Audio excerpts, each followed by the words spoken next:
We're glad to have Patricia Gorin with us this morning. She's here to talk to us about some updated things for ALA 171. But before we get started with that this morning, I just wondered if there was any updates from the ACUM conference that happened on Thursday. I know a lot of us attended. Anything that anybody would like to share about that particular conference?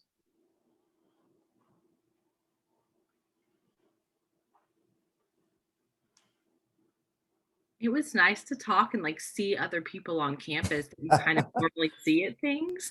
I'll be honest, just being able to have small group discussions around things that might not matter, but it was just nice, I think, to be able to interact with people that you might see in the hallway normally. I do think that Zoom fatigue was definitely a thing, even with advisors, though. At one point, there were random assignments, and Heather and I ended up in the same breakout room with 3 other people, and nobody else talked, and everybody else were muted and had their videos off. And so we didn't pretend to be in different offices, but we were like, oh, well, here's this perspective, and that's that perspective, because nobody else talked. So. Yeah, I did hear from a couple of people that getting people to participate was a difficult thing, to actually participate in those things. And so usually our advising conference is in person. We didn't have one last year. And ACUM has stepped up to do this sort of a virtual conference this particular year. So hopefully we can, as more and more of us get vaccinated and closer to that, we'll be able to do things in person. But I do know that, getting people to interact online is just a much different process than in a group. Anybody else want to share anything from that? All right. So we're going to turn our attention to Pat. I think, but Pat, most people here? You're muted. I don't think so. Okay. Or maybe everybody just gets younger every year. That's you. We could just do a quick round of introductions, and That'd be wonderful. So that as our esteemed guest shares more information with us. And so again, I'll start. I'm Dwight Fountain. I'm the Associate Director here at CSP, and we'll go in order as you are on my screen. That's Michelle, and then Sarah. I'm Michelle Rufino, Academic Advisor. Nice to meet you. I know you. Right. Hi, I'm Sarah Kusamba. I'm also an academic advisor. And then Terrence and Keith. Hi, Pat. It's been a while. Terrence, CSP Advisor. Good morning. My name is Keith Jason. I'm the coordinator of New Student Services here, New Student Initiatives, New Student Stuff, and the Comprehensive Studies Program. Thanks, Keith. Leanne and Heather. Good morning. I'm Leanne Delash, Coordinator of Student Success Programming. I am Heather Gabbard, Academic Advisor. And then there's Natalie and Zainab. Good morning. I'm Natalie Ramirez, Academic Advisor. Good morning. My name is Zainab Serini. I'm working as Assistant Director for Advising and Summer Initiatives. Allison and Jasmine. Good morning. I'm Allison. I'm another Academic Advisor. Good morning. I'm Jasmine Williams, Academic Advisor. Chauncey and Andarius. Hi, Chauncey Williams, Academic Advisor. Good morning. I'm Darius Taylor, Academic Advisor. Evan and Lisa. Hello, I'm Evan Copeland. I am the new Administrative Assistant Senior for CSP. Oh. Oh, I don't even know if you can see me, Pat, but hello. Hi, Lisa. I miss you. Yeah. I miss 471. But some of us someday go back. We'll be back together. Some of us go back so many years. It's amazing. So. I know. It's so good to see you. You look great. And I hope that you're feeling as good as you look. Well, I'm delighted to be here. And I'm, as all of you, delighted to have gotten through a difficult year. I actually have been homeschooling my 9-year-old granddaughter. And actually it's gone very well. And I'm missing her. She's gone back to in-person school 2 weeks ago. And so my days are very different from what they were for the rest of the year. So I've been involved one way or another with CSP from its outset, which is a lot of years ago. And more recently, we've been doing ALA 171 called Making the Most of Michigan. And here's the flyer that we've sent to Dwight or to others for you to use in advising. It tells in this one little flyer what is involved in 171. We also have a video that we use and that goes out to all first-year students and their parents. So what is it? Well, it's a 1 credit, 7-week course that is in small groups, facilitated by upper level undergraduates. And I'll come back to them in a minute. It focuses on 5 big questions about who they are, who they're going to connect with, how they're going to make use of resources, how they're going to keep this learning going over their not only years here, but the years after. We've been doing it for a lot of years. It started with 3 RAs who wanted to have a somewhat more academic relationship with the students in their residence halls and started this curriculum. I was supervising that. There was initially 25 students. And although we've made a lot of revisions over the years, the basic idea was really set forth by those 3 undergraduates those many years ago. So what are we doing this fall? 171 will be in person. It will, for the first time, not be in residence halls. It'll be in LS&A building, classrooms. And why is that? Well, it's not at all clear yet that the lounges in the residence halls are going to be open. And if we wait, hoping that they're going to be open, we'll then be without classrooms if it turns out they're not. So this is new for us because we've very much wanted 171 to feel like it's something you do in your residence hall, sometimes with people who don't live in that residence hall, although always a few people in your section. So having it in a more traditional classroom setting is going to be new for us. In addition, one new thing we're doing this fall, because of the emphasis the university is trying to put on sophomores who had a very strange first year experience last year, we're going to reserve 2 sections of the 14 sections that will be for a combination of transfers and sophomores. Not that they have identical experiences, but at least they've shared having been in college last year somewhere. So we'll revise the curriculum a bit to make that more appropriate for those students. The staff and I yesterday just looked at the ratings from the winter. There were only 8 sections in the winter. They're really wonderful. And I think what most struck us is that we're finally getting through that using diversity, that is connecting with people who somehow have different experiences in their hometowns than you do, is just another resource of the university. There's a library, there's faculty, there's CSP, there's all kinds of resources. But diversity is a resource too. And if you don't make use of the faculty, or you don't go to office hours, or you don't use the library, or you don't connect with people who are different, then somehow you've not used all of Michigan's resources. So it seems clear from the comments that we got and the ratings that we got on items that are like that, that we're finally getting a way to help students see that this is an important, diversity is an important resource of the University of Michigan. And that's despite the fact that we're not all that diverse. There's a national listing of colleges and universities by their percent of students that are not white. And Michigan's way down, way down. But for many students who come here, this is their first encounter with somebody who's racially and ethnically and religiously different from them.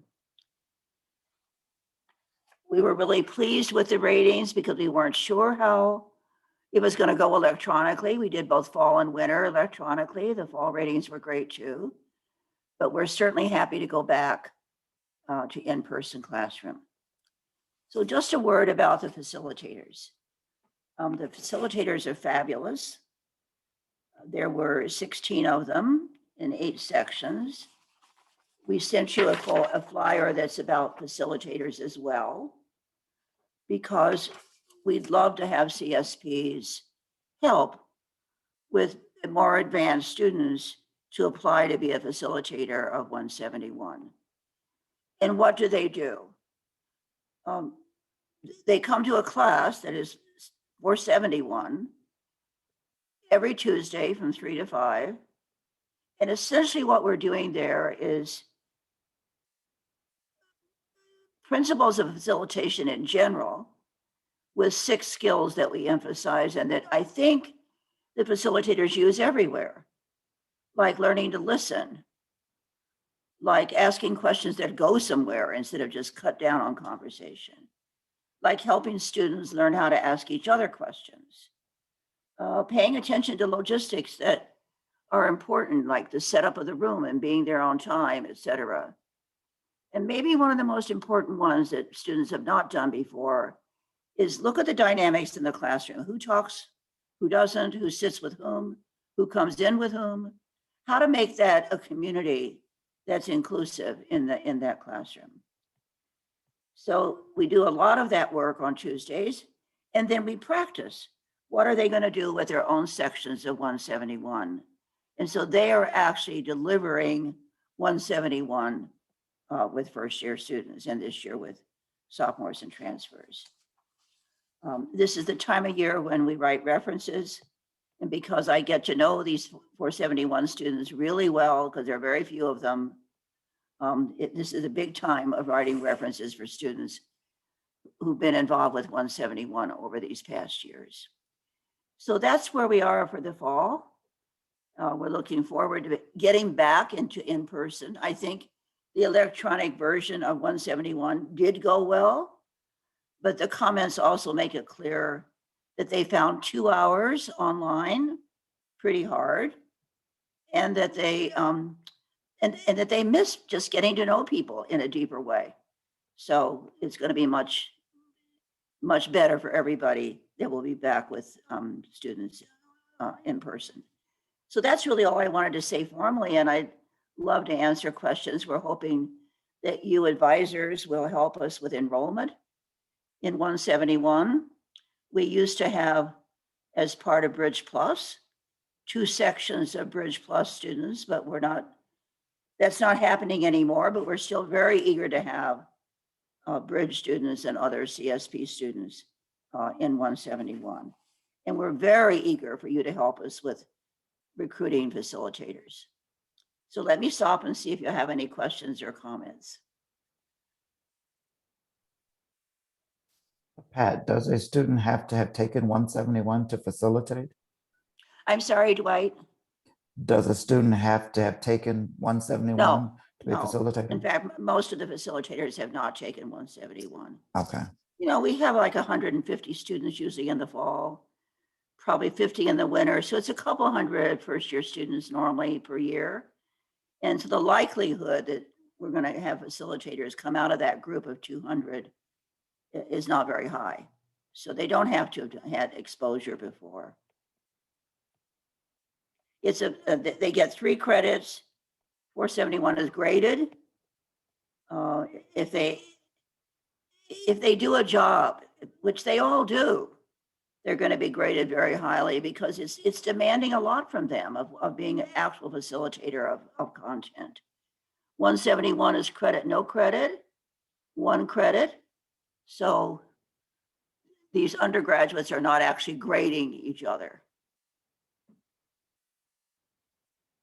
Any other questions?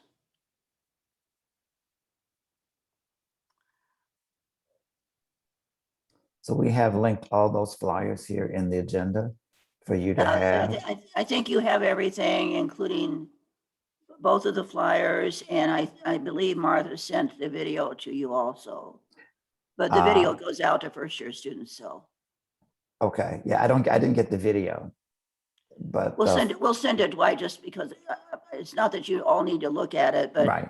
because it does go to first-year students, but it'd be great if Dwight and all of you had it. Okay, we did get the flyers, and so we did share them with all of you today. But I know we've had a lot of success with this class. There are a lot of students who've been very successful in this course. Great. Thank you so much for taking time out of your meeting this morning to let me come, and I appreciate it very, very much. And it's lovely to see Dwight and Lisa, who are old friends. Well, we appreciate you and your contributions. Okay. Give Martha our best. All right. Thank you so much. Bye-bye. Bye-bye. Good luck to everybody. Thank you.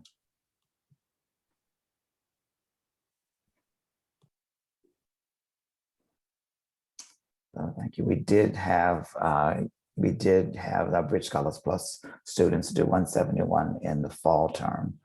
But since we're not doing that anymore, we haven't had that. But again, I do think it's a great place for students to make good connections. And so as you do orientation in the next few weeks, you want to make certain that that's a course that you keep in mind. All right, our next agenda, we just want to give congratulations to Allison, who will be taking a new position with us very soon. Zainab, would you like to tell us more? Sure. And Allison, please, I don't see Allison. Oh, there you are. Okay. Allison will be starting as our coordinator of summer initiatives on June 7th.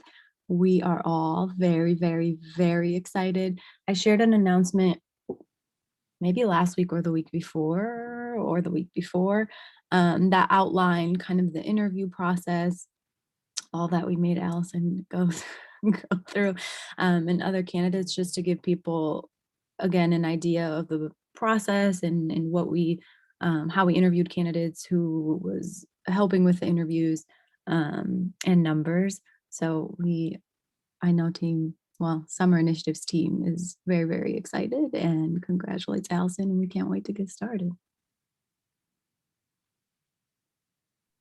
Yes, congratulations. That's going to be exciting.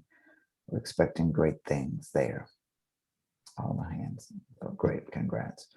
That does mean we will be starting the search for a new academic advisor, and that will happen relatively soon. We're still in the same sort of hiring process that we've been in for the last year and a half. And so we put forth a request to get approval to fill a position that is open. And so we made that request to the college. We don't anticipate it will not be approved. We do anticipate it will be, but it's just a process we all have to go through. So we can't just start a job search tomorrow. But again, congratulations, Allison. The other thing here is just the team structure. And so I thank you all for participating in the advising team selection process. And so this is where our new teams will be.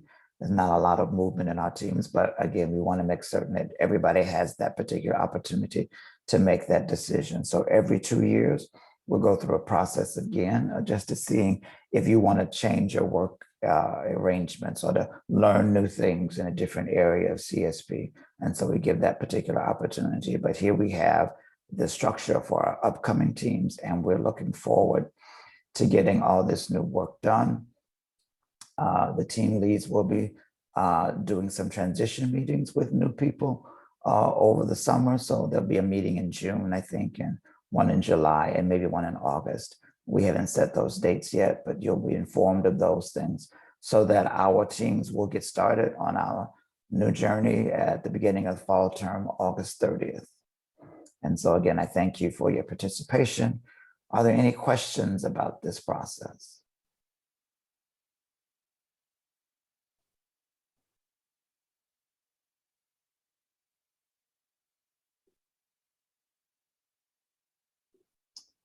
And I've counted to 7 in my head, and there we are.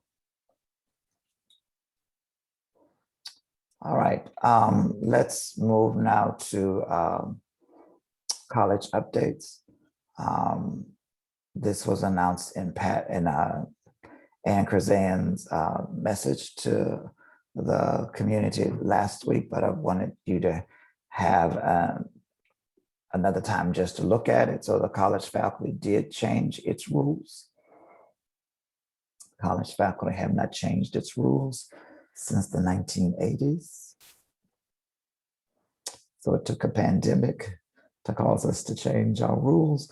But the college faculty have changed the rules about pass, fail, and drop ed, so that the pass, fail deadline and the drop ed deadline starting fall 21 will be the last day of classes.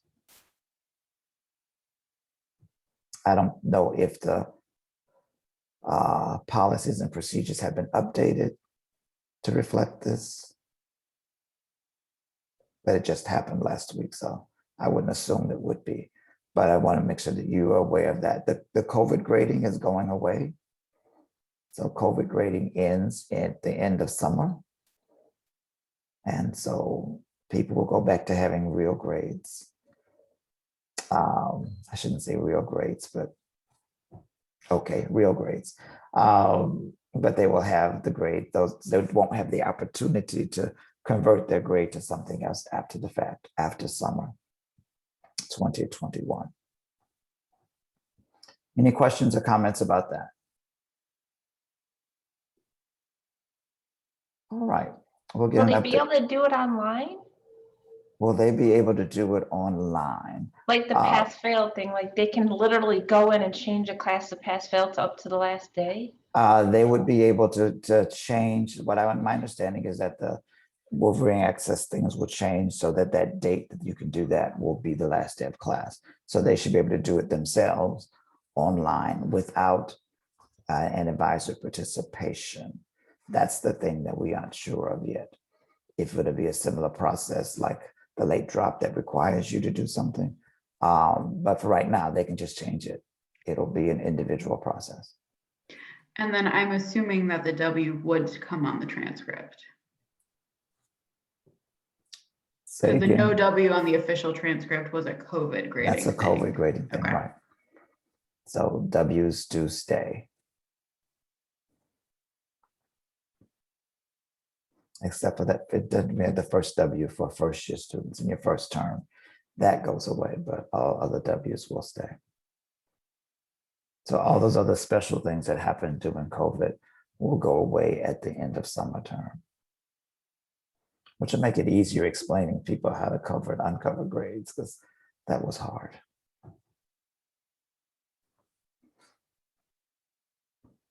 Okay, we'll hear from Team Summer. Hi, happy Tuesday.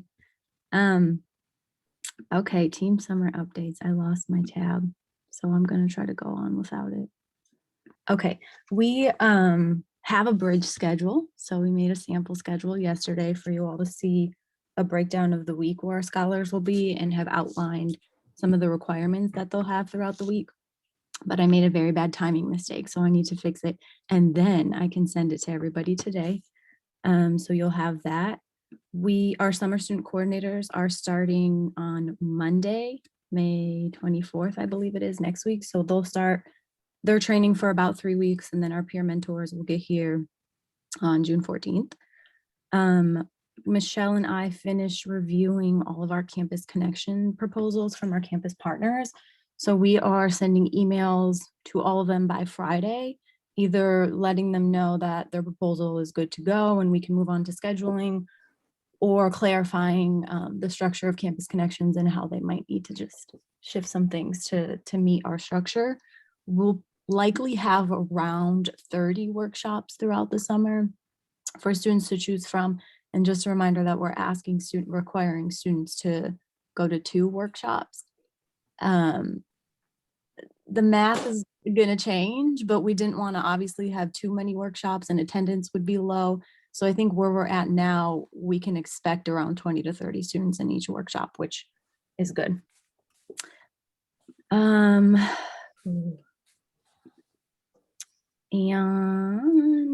I think that's it. Oh, our course assistants are starting on June 21st. It's the following week of our peer mentor start date. And so they'll be doing, Paul and I are working right now on what trainings they'll both receive. And so once our course assistants start, they'll be doing some training with our peer mentors. Again, general things about CSP, but also training around facilitation or best practices, anti-racism, allyship, things that we want both of those groups to have. And of course, just emphasizing ways that they'll continue to work together throughout the summer. One of our goals this summer is to make sure our peer mentors and course assistants have a strong relationship. And summer initiatives team, if I'm missing anything, please go. Virtual programming. Great. You want to take that one, Heather? Okay, yeah, sure. So we had our first virtual lounge last week, and we had about 50 students show up. We have another one this week.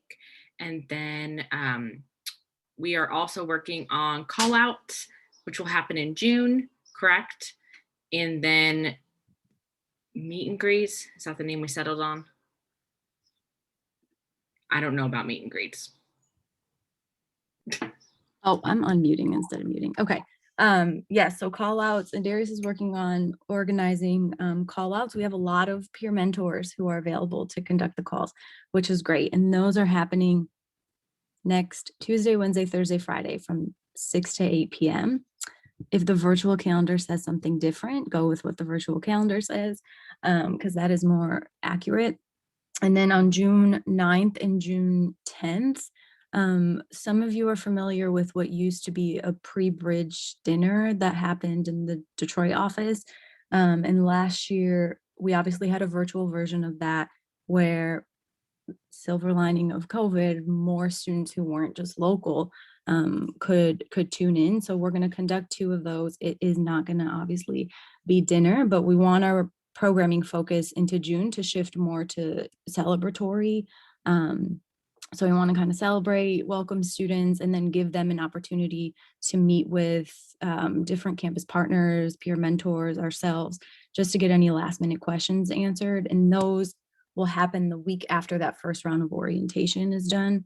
So again, we want to welcome students, celebrate with them, and allow them to start connecting with campus partners. Both the event will happen twice and it'll be about an hour long, but we're going to frame it in a way where students can kind of come and go as they please, get their questions answered, leave, pop back in, whatever they need to do. And we will share more when we have more.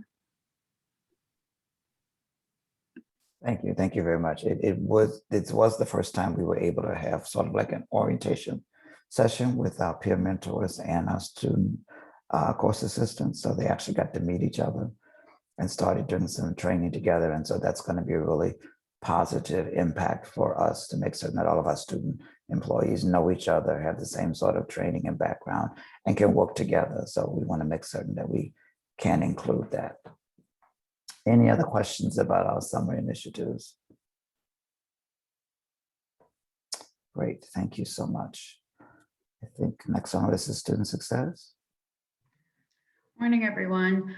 So the first thing is that we've been working on the advising cohort meetings and the different outlines for each of them. I know I mentioned in the previous meeting that we really listened to everybody's feedback from last year, and you all asked for more structure and more assistance with what actually to do in those meetings. And so we're providing that for everyone.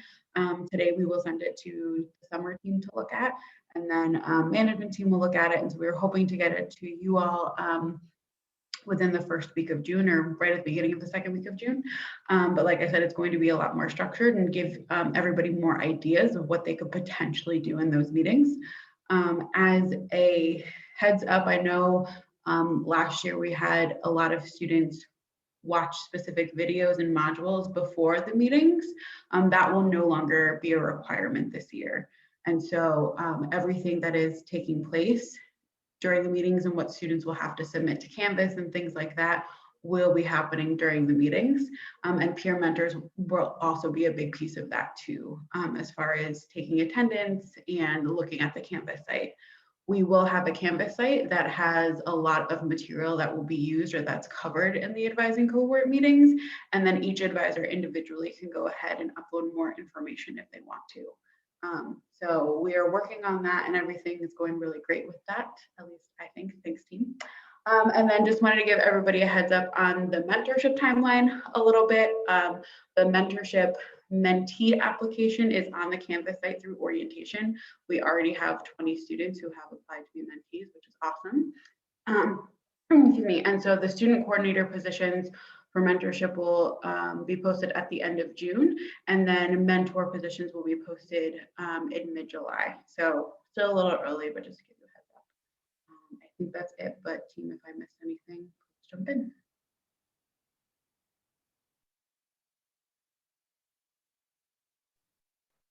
Excellent, excellent. Thank you. Thank you so much. New student initiatives. Good morning, everybody. In the agenda, there is a link to an update that we have provided. The first thing that we would like to make sure that we highlight is that you may recall that we discussed in the past that APAs would not be meeting with you all prior to the beginning of orientation to have that getting to know you meeting. And that's because they aren't working with all of the advisors in the same way. And we kind of had a tight window for training. So we wanted to move those meetings to the start of orientation. We have identified some times that will work next week, and we would like to ask everyone to click on that first link there and identify a time where they can meet with one of the APAs next week, if that's possible. So if everybody could click that first link in the meeting or in the update there, and pick a time where you can meet with an APA, we will have the APAs set up a meeting with you all so that you can get to know them. Any questions about that?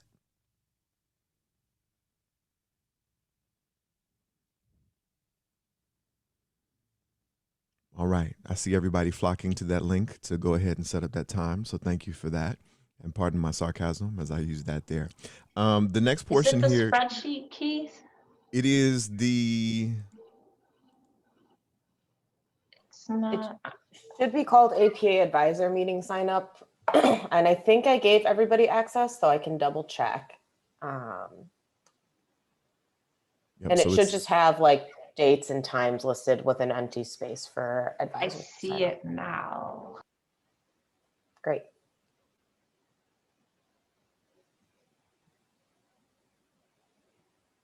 All right, so point number 2 then for our updates. In our last advising meeting, we discussed advisors' desire to try to stay out of August as much as we possibly can. And so to accommodate for the additional first-year students that we have this year, we have identified 4 more dates that we're going to add to the calendar for orientation in June and July. Those dates are identified here with June 24th and June 25th, and then July 20th and July 21st. Some folks have asked me if there is a schedule that will be available for first year orientation. The answer is yes. You can actually go ahead and click on under point number 2, item B. That is the schedule for first year orientation. So you can go ahead and see which days of the orientation schedule you will be working. I did my absolute best to make sure that I accommodated everyone's vacation requests and am trying not to have people on for a day when you were scheduled to be off for vacation. Should for some reason I have missed one of those days, please charge it to my head, not my heart, and know that you can just send me an email and we will get that covered for you and we'll get that squared away. Keith, you were talking so fast. So go back to the beginning when you said you're adding extra days. I was, first of all, we're filling the poll out, and then you went to this so fast. I'm sorry. Okay. Are you adding extra orientation days, or are you telling us these are the days that we're on for? Okay. So we have decided to add 4 additional days for orientation. Those days are June 24th, June 25th, July 20th, and July 21st. In addition to those 4 additional days, I am saying that the entire first year orientation schedule is available in the link under item number 2, part B. So you can see our first 2 weeks there, and you can see the additional 4 days that we have added. Thank you, Dr. Fontenot, for sharing that screen and displaying the calendar that we've put together. So what this lets you know is the days that you are scheduled for orientation, and as important, the days that you don't have to work orientation.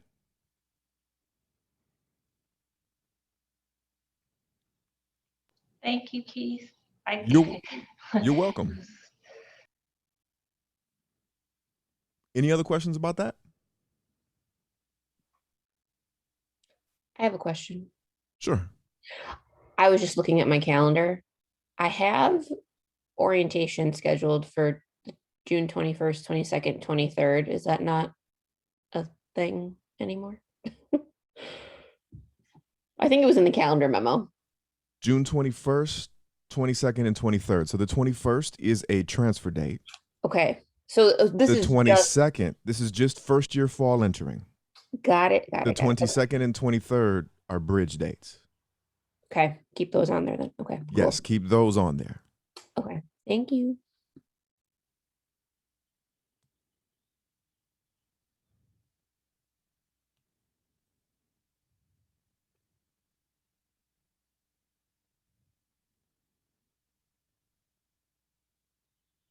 Any other questions that people have?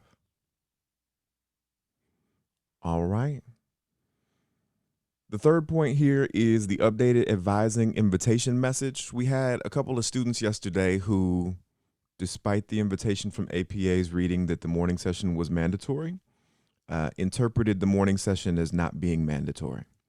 So we have updated the message that we are asking you all to send to your students when you send them the invitation, to include a reminder that they need to attend that orientation session and to look out for an invitation from the academic peer advisors.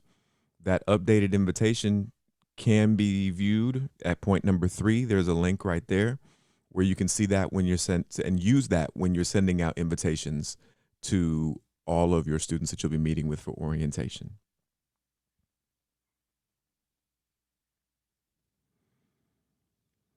The next thing on here is transfer students. Now we only have about 8, and then there were 2 who did not show for orientation yesterday. So in total, there's about 10 more students who are transfer students who we have to get through the rest of the summer, which means that June 14th date that we have for transfer orientation, that June 21st date that we have for transfer orientation will likely be pretty light. But if you can continue to hold those dates on your calendar, that will help us with making sure we can serve all of those students should they all decide to attend on the same day.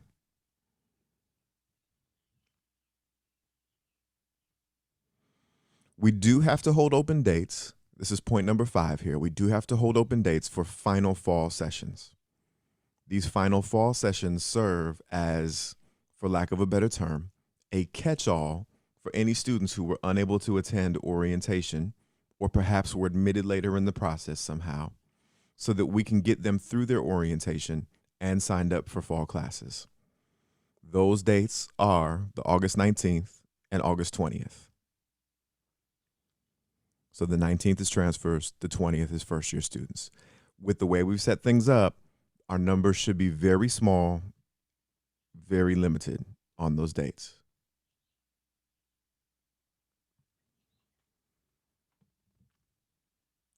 Dr. Fontenot, I see your question.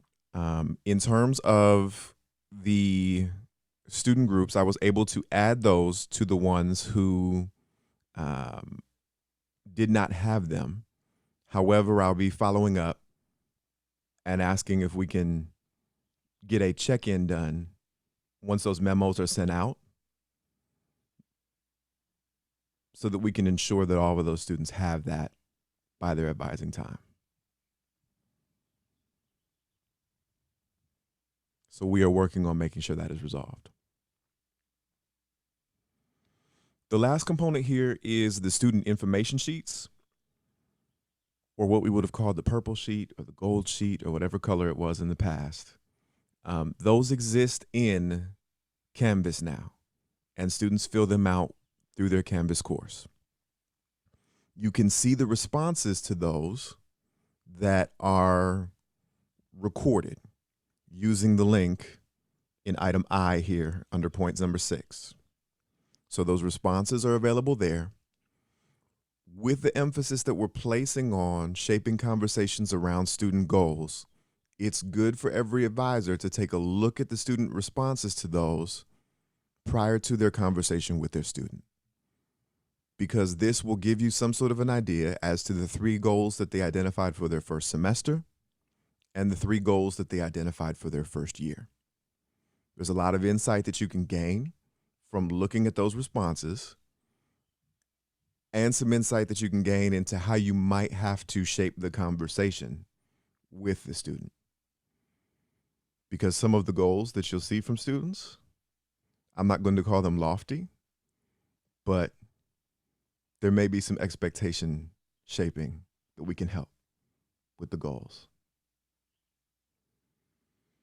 Then, if you look for your students' responses and you happen to notice that students have not completed that form, you can provide them with the link and ask them to complete that with the link in item, I guess we'll call that double I, here under point number 6.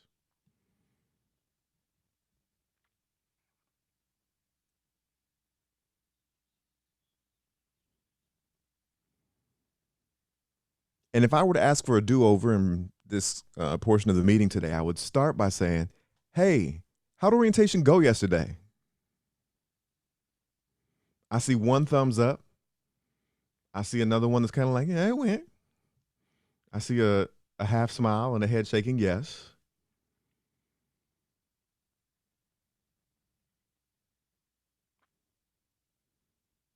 I see an applause. Okay. Well, I'm glad that there were positive experiences. If there were experiences that were below positive or less than positive, we'd love to hear about that so that we can figure out how to help with making that experience a better one. Thank you, Sarah. Overall smooth. I appreciate that. But you were super helpful in the chat. I can read. Okay, cool. And we plan to continue to staff that chat.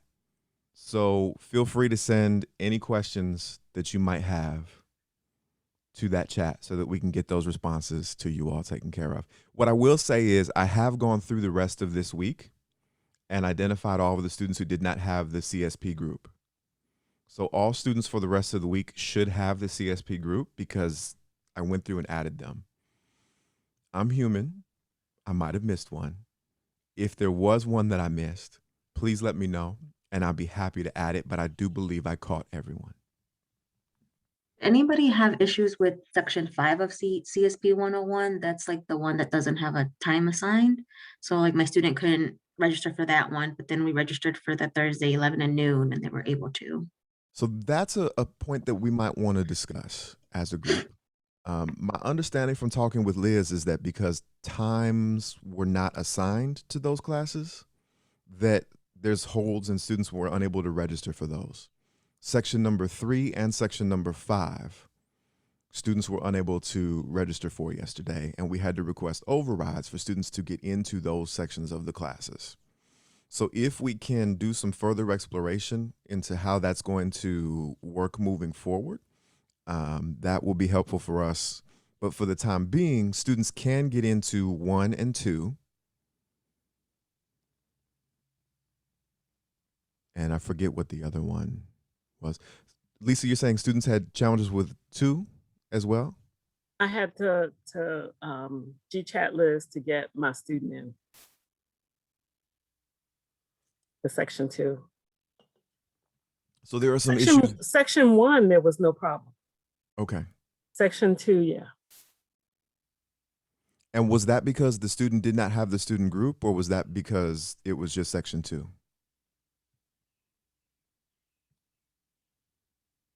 I'm not really sure.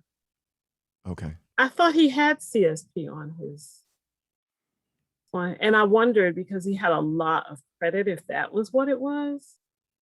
But I think he had CSP on his. Okay. Yeah, Lisa, did we talk about, there was a lot of conversations I had yesterday. Was this the one, did we talk about that one, or was it just you and No, me? that was that was my one that did attend morning.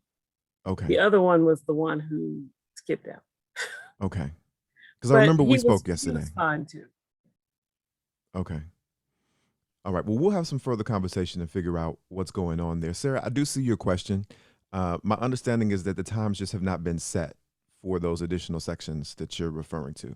Dr. Fontenot, can you say some more about that? I would have to get back to you with that. I know we added 2 additional sections to reduce the size of the classes, since the classes will be virtual. So that they're not going to be meeting in person, but we do have 4 sections for our students. So I'll have to get back to see exactly why people are having, I have to do some investigation to see why there's some difficulty there. I know the times are coming, and so I'll connect with Dina to make certain those things are put in as soon as possible. Also, we had to get permission from the college to offer CSP sections 1, 2, 3, and 5 of CSP 101 online. And so there were quite a few things that we couldn't do until we got the permission to do that, which just happened not that long ago. And Dwight, I sent a message over to Dina asking if we have those times so that can be added. Thank you for doing that, and kudos to everybody for making the class a smaller class size. I think that's going to be a huge benefit for our students. Right now, the classes show is limits of 70, and I know that that's not what we're looking forward to doing. And again, that's some more investigation we'll do to make certain we get that fixed as soon as we can. My only other question, I don't know if you saw it in the chat. Do you know if they're going to be synchronous or asynchronous? The virtual sections? They are synchronous. They're synchronous. Okay. Mm-hmm.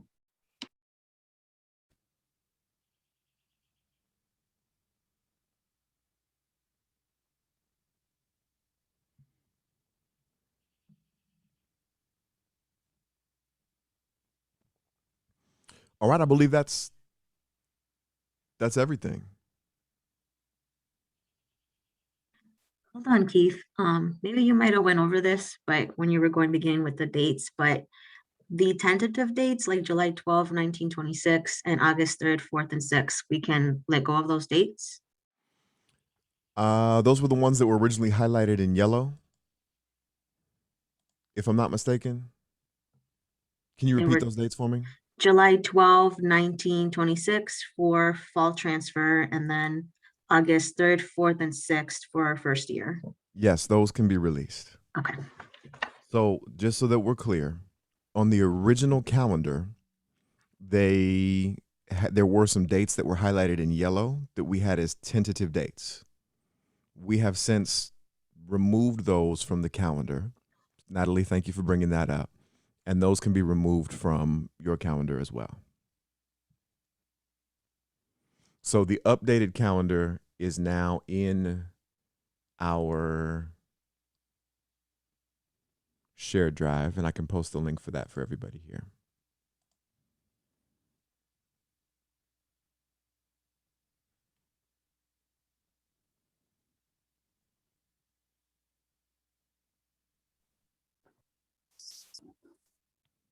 So Michelle, I'm not sure what you want us to type out. The dates that we're canceling? Yeah. Okay. Yeah. And so Keith, if you could add that to your memo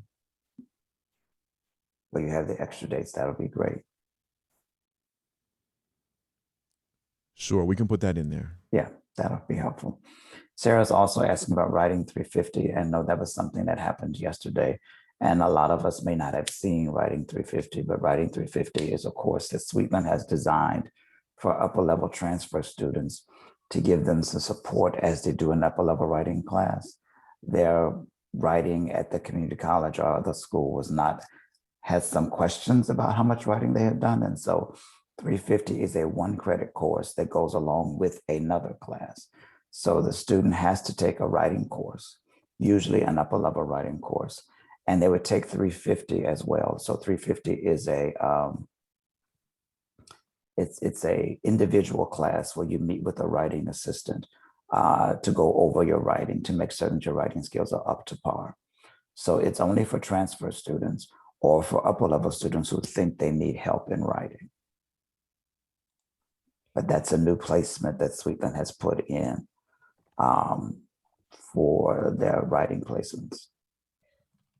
I'm just looking right now. I think it was confusing for me because I know it's like a 1 credit like supplemental class, but it said that, so do they have to be in an upper level writing with it? Because I think the description on the course guide said they just have to be in some kind of class in which they write on a regular basis. Right, so the course has to have writing in it. And so Okay, I don't know why they defined it that way. very weird.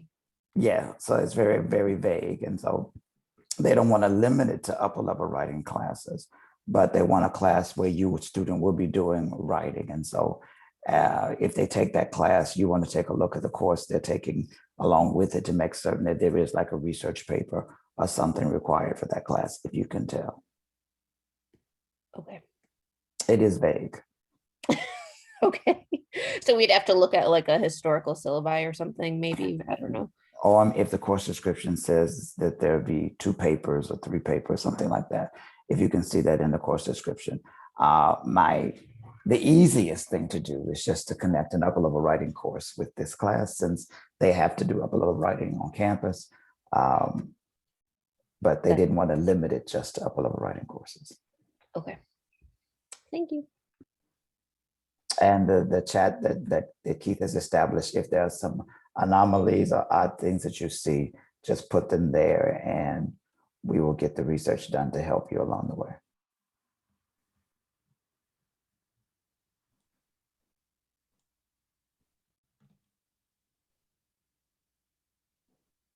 All right, so admission numbers. So we talked a little bit about those last week. I think, correct me if I'm wrong saying that, but our bridge numbers at 326 or 7. 6. So, and they're expecting some melt there. So we'll be able to give you some idea about what that looks like. We're working on what that means for us, since Allison will be doing another position, and how the work that we'll have to share going forward. So we're trying to work out what a equitable plan might look like going forward with our bridge numbers. Admissions is confident that our numbers would be below 315, which our target was. And so we keep monitoring those on a regular basis so that we can make certain that we at least equitably distribute the students amongst all of our advising staff. Our phone numbers are up as well. And so Keith has already mentioned the additional dates we're adding for those things, just to make certain that we're able to meet and effectively orient all of our students. Any questions about that? I did want to have a moment here, just if there are questions about return to fall. And there have been a lot of messages going out from different people, and I just want to stop here to make certain that if there are any questions about what that might be. I know Kiara is working with the leadership and with the dean's office just to develop a plan for CSP. And as soon as that gets done, we'll be able to share that with everyone. But we don't intend for everybody to show up at one time. It is going to be a gradual transition, but we're looking for guidance from the college as to how it is we can make this a successful transition for all of our students and our staff. The message Also, we're keeping, I'm sorry, Jasmine. Oh, go ahead. We're keeping in mind too the workload that everyone has during the time frame that the messages have spelled out. So they've talked about starting to roll back in on July 6th or something like that. Mhm. And so we've been in conversation with the dean's office about what that would look like for CSP, given that we're working on all cylinders during that time, whereas other units that may be a downtime for them. Because of course it could take a whole day to even just physically, shift your work back to the office. So please keep in mind that we'll be sensitive about that. That was my question. Thanks. Any other questions? We may not know this because it's in relation to like the college and whatnot, but do we know have any idea of when that information will be released? Can you repeat your question, Leanne? Sure. So I know the dean's message came out about, the transition, starting July 6th, this general timeline. And, we just discussed about, being aware of our work during that time. But do we have a timeline of when we will know that timeline? And what that will look like? Does that make sense? Yeah, that makes sense. I don't Like I said, know. we may not because with the college and their response and whatnot. But Yeah, I don't know. I would, as soon as possible, because we understand that people have to start making plans, and that may shift, lots of things. But within that, we'll still offer as much flexibility as we possibly can. So I don't want to throw out a date right now, knowing that I just be giving you a date so I can answer the question.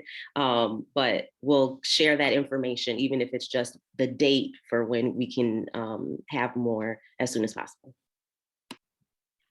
And will flexible work arrangements also be discussed as fall transition pans out? Yeah, so preliminarily, that's the word, what we've decided is that we will not roll out all elements of the flexible work arrangements policy at the same time. And so I'll give you a clear example. So if the college decides that a certain, similar to classes, how if you're gonna offer a class in a hybrid model, 2/3 of the class sessions have to be in person. If they made some type of policy or expectation related to how many people have to be in the office, how many staff at any given time, then that makes it kind of difficult to roll out all of the flexible work arrangements options because we have to ensure a certain number of people are in person.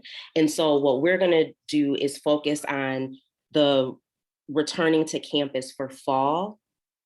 And then once we feel like we've gotten into a good groove with that, then we'll roll out more of the flexible work arrangements options. It's just a lot to do all at the same time.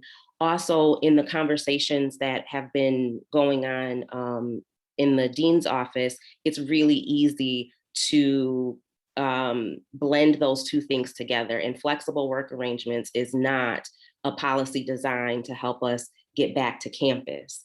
It's a policy that's meant to be used long-term. And so we want to focus on the first thing first, which is, getting everybody into a groove with what things will look like on campus, and then roll out some more of those policies. That's not to say that there will be no elements of the flexible work arrangements policy when we come back. We just won't roll all of it out at the same time.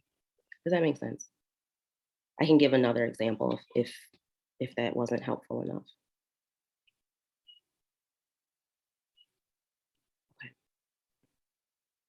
And I believe there's information coming out to chairs and directors about the flexible work arrangements policy tomorrow, I believe. And then there will be some time between when directors get it and get to wrap their heads around it and when it's shared with all staff. So this won't be one of those situations where you all are looking at us and we're looking back at you like, well, we got it at the same time you did, and so we need some more time to think about it. They did build in a little bit of a gap in that communication plan. So, and I haven't seen the final policy yet either.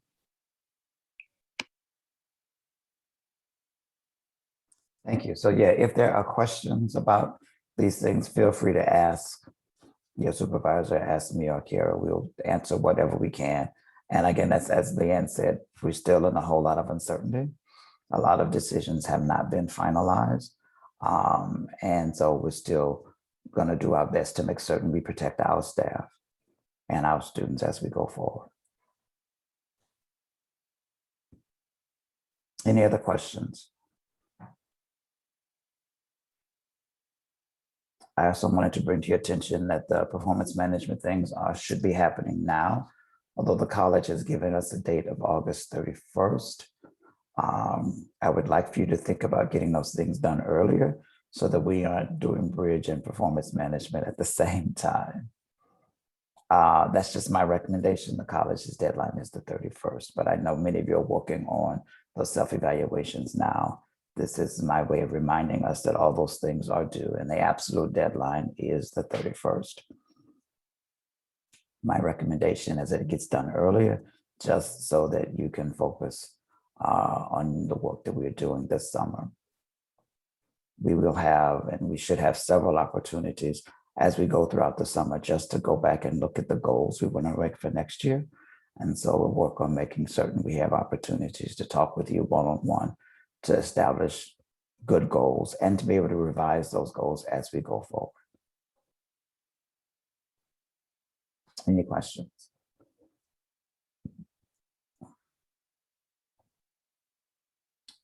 The last item here is just a reminder that everybody needs to do this new FERPA training. Is there anyone who has not done it?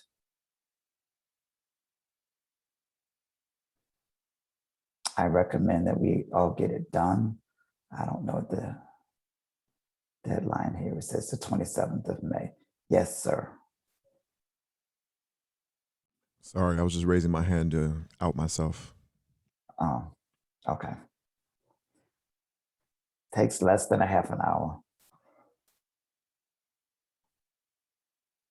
And so I would encourage you to do that particular thing. So the college is really trying to make sure this is going to be required for all new employees, but they're also recommending that all current employees take this new FERPA training. So I encourage you to get that done as soon as possible. Any announcements or information you want to share with us for the good of the order?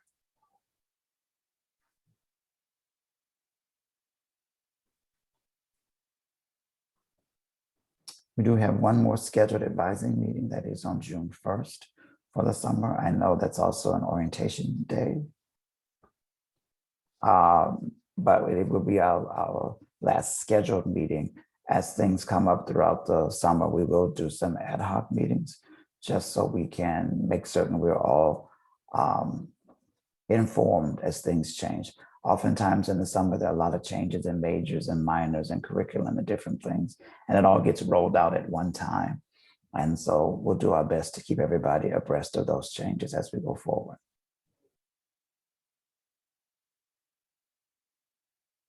Anything else for the good of the order today?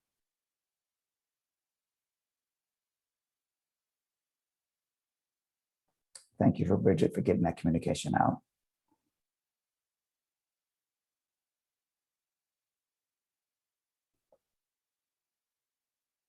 If nothing else, then I hope you have a very good day. Enjoy the sunshine, keep cool and hydrated.